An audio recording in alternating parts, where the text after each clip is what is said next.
Hi అండి. Actually నేను YouTube channel పెట్టాను. యూట్యూబ్ ఛానల్ పెట్టిన తర్వాత కొంతమంది అందులో ఒకతని గురించి చెప్తాను. అతను నన్నేమన్నారంటే, "ఏంటమ్మా యూట్యూబ్ ఛానల్ పెడుతున్నావా? అది పెద్ద సముద్రం తెలుసా? అందులో అసలు నువ్వు ఈదలేవమ్మా. చాలా కష్టం. ఒకరినొకరు తొక్కేస్తారమ్మా" అని కూడా అన్నారు.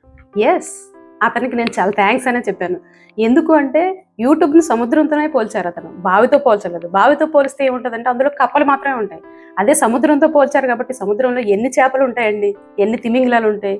యెస్. ఒక పెద్ద చేప చిన్న చేపని మింగుతూనే ఉంటది. అంత మాత్రాన అందులో ఉన్న వాటికి స్వేచ్ఛ ఉండదని కాదు కదా! యూట్యూబ్‌లో కూడా అంతే. ఎవరి టాలెంట్‌తో వాళ్ళు ఖచ్చితంగా పైకొస్తారు. అది తొక్కారు, పైకెక్కారు ఇవన్నీ కాదు కదా! ఖచ్చితంగా ఎవరికైనా టాలెంట్ ఉంటే ఖచ్చితంగా వస్తారండి ముందుకి. ఇక్కడి నుంచి ఎక్కడికో వెళ్ళే వాళ్ళు చాలా మందే ఉన్నారు. ఇకపోతే మన టాలెంట్. ఖచ్చితంగా ప్రతి ఒక్కరికి ఏదో ఒక టాలెంట్ ఉంటుంది. ముగ్గేసేవాళ్ళు ముగ్గు వేస్తారు. పాట పాడేవాళ్ళు పాట పాడతారు. డాన్స్, జోక్స్ ఇలా ఎవరి టాలెంట్ ఎవరిని ఎక్కడి నుంచి ఎక్కడికి తీసుకెళ్తుందో మనం చాలా మందిని యూట్యూబర్స్‌ని చూస్తూనే ఉన్నామండి. ఫస్ట్ రోజు మనం ఏదో ఒక టాలెంట్‌తో ఒక చిన్న టాలెంట్‌తో ఒక వీడియో చేసామనుకోండి. ఫస్ట్ మన ఇంట్లో నలుగురు మనల్ని అప్రిషియేట్ చేస్తారు.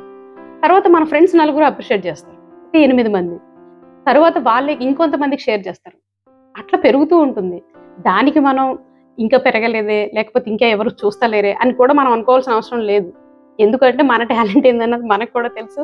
సో, చేస్తూ ఉంటేనే కదా! మనకి కొన్ని కొన్ని రోజుల తర్వాత మంచి వ్యూస్ వచ్చేది. మనలో కూడా మన టాలెంట్ పెరిగేది. నేనే ఉదాహరణకు చెప్తా. నేను ఫస్ట్ ఒక వీడియో పెట్టాను. ఆ వీడియో జస్ట్ ఒక 34, 35 వ్యూస్ మాత్రమే వచ్చాయి. అబ్బా! ఇంకా వీడియోస్ చేయడం అవసరమా? ఏం బాధరా బాబు ఇది అని చెప్పి అనుకున్నా. కానీ నన్ను మా ఇంట్లో వాళ్ళందరూ, మా హస్బెండ్, మా పిల్లలందరూ, "లేదమ్మా ఇంకో వీడియో చేయి. లేదే ఇంత చిన్నదానికి నువ్వెందుకు అంత ఇదైపోతున్నావు? ఇంకొక వీడియో చేసి చూడు" అని అన్నారు నన్ను. నిజంగానే ఇంకొక వీడియో చేసి పెట్టాను. దానికి 34,000 వ్యూస్ వచ్చాయి. చాలా హ్యాపీ అనిపించింది. సో, ఇట్లా మనం ఏదో ఒకటి మనకున్న టాలెంట్ ఏదో ఒక దాంతో ఖచ్చితంగా ఒక్కసారి మనం సక్సెస్ కాకపోయినా సెకండ్ టైమ్ ఖచ్చితంగా సక్సెస్ అవుతాం.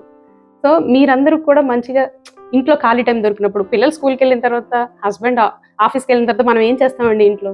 సరదాగా పెట్టండి వీడియోస్. హ్యాపీగా ఎవరో మనల్ని అప్రిషియేట్ చేస్తారో, లేదో మనకు ఒక పెద్ద టాలెంట్ ఉండి ఎవరో సినిమా వాళ్ళు ఛాన్స్ ఇస్తారన్నది కాదు మనకి. మనకి సాటిస్ఫాక్షన్ మన సాటిస్ఫాక్షన్ చాలా ముఖ్యం. సో, మీరందరూ కూడా ట్రై చేయండి. హ్యాపీగా ఉంటుంది. టైమ్ పాస్ అవుతుంది. మనల్ని గుర్తుపట్టని నలుగురు కిందకెళ్తే గుర్తుపట్టి, "మీరు ఆ వీడియో చేశారు కదా! చాలా బావుందని" ఫస్ట్ రోజు అంటారు. సెకండ్ రోజు, "అయ్యో! మీరు వీడియోస్ పెట్టట్లేదేంటి? మీ వీడియోస్ చాలా బావున్నాయండి" అనేవాళ్ళుంటారు. ఇంకా థర్డ్ రోజు పోతే, "మీ వీడియోస్ సూపర్ అండి. అసలు ఎప్పుడొస్తాయని మా ఫ్రెండ్స్ అడుగుతున్నారు. మా ఫ్యామిలీస్ వాళ్ళు అడుగుతున్నారు. మా చుట్టాలు కూడా అడుగుతున్నారండి మీ గురించి" అని చెప్పి అంటారు. సో, ఖచ్చితంగా మీరు ట్రై చేయండి. ఖచ్చితంగా సక్సెస్ ఉంటుంది.